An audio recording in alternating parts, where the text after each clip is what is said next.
Hey, good afternoon. So, bago umuwi, quick tutorial lang tayo ng index at saka matching. Excel to.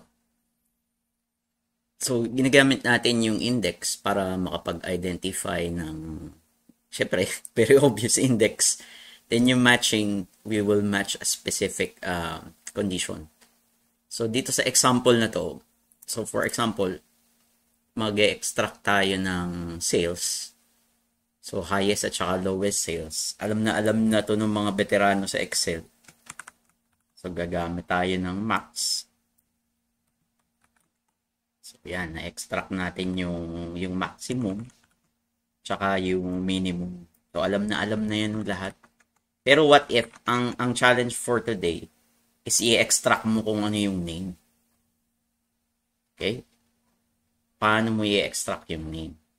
So, ang sagot dyan, combination ng index at saka matching. So, gagamit tayo ng match. Then, nahanap tayo kung ano yung lookup value. Ang hinahanap natin dito is i-match natin yung highest value. Kita naman dun sa table, which is 85.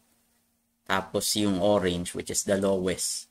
So, kung i-match natin siya, so dito ko na ngayon ilalagay yung max na formula. Then, pipiliin ko tong range na to. So, para sure na hindi siya gagalaw, kailangan natin ng absolute na referencing. So, ito yung specific condition, which is yung lookup value. Then, yung lookup array natin is same din. So, ito rin yung magiging lookup array ko. So, F4.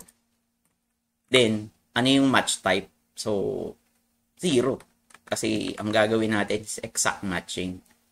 So, pag ginawa mo yan, match ng maximum ng specific lookup values natin, tapos specific lookup array, then matching natin ay 0.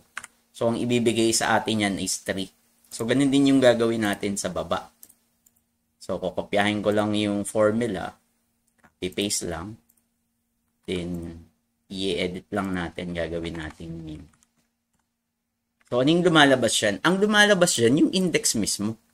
So, ito yung 1, 2, 3, 4, 5, 6. So, yan yung mga index. So, para ma-identify mo kung ano yung name, kasi ang lumalabas dyan, yung 85,000 nandun sa index 3. Which is, ito dapat yung i-display natin, si Ron. So, anong modification ang pwede natin gawin? So, dito sa part na to, gagamit tayo ng index. So, dalawang klase, isang array at saka yung isang reference. So, ang array naman natin is yung name column. Ito ang pipiliin natin. Ito yung array, ito yung name column, then F4 din. I-F4 ko tong part na to. Sorry. Teka lang, ayan ko lang. Manu-manuhin ko na lang yan. So, ibig sabihin, from yung column name sa column name nga, sorry, nabubulol ako.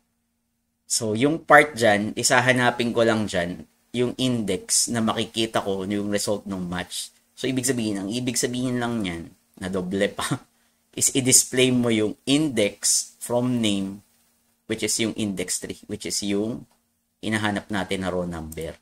So, sa simpleng formula natin, madi-display natin kung ano yung name nung highest natin na sales.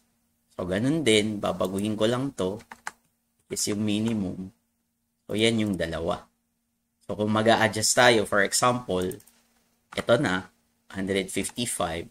So, mag-a-adjust pa rin yan. So, simpleng tutorial ng index and match. Bihira itong gamitin. Bihirang gamitin.